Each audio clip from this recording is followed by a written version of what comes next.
The body of the leader of Turkey's 1980 military coup and former president was taken to the military headquarters in Ankara on May 12, for a funeral service that was boycotted by the government and opposition politicians. The body of Kenan Evren, who presided over a coup that led to the deaths of hundreds of citizens, was carried to the Turkish General Staff headquarters in central Ankara prior to his burial in the capital's state cemetery. As Turkey's seventh president, Evren was entitled to a state funeral, but his role in the brutal coup saw members of all four parties represented at Parliament and the most public figures stay away. The ceremony at the Armed Forces HQ was closed to the media, and Evren's corpse was due to be taken later to the cemetery, where he will lie alongside the Republic's former presidents, prime ministers and senior military officials. An escort of police and military vehicles accompanied the former Chief of General Staff's body from Gülhane Military Hospital in North Ankara,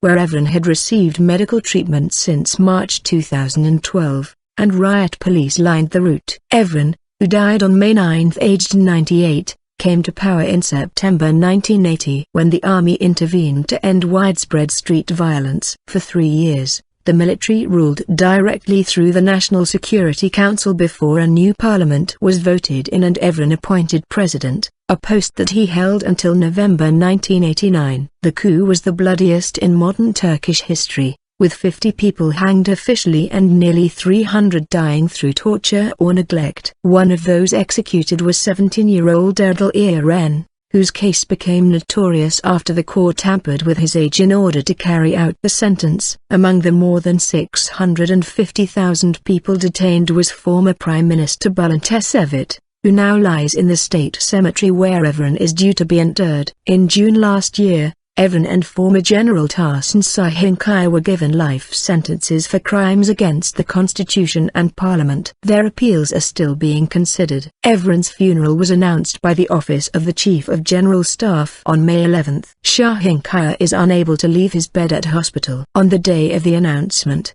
the Prime Minister's office stated that no government officials would attend the ceremony.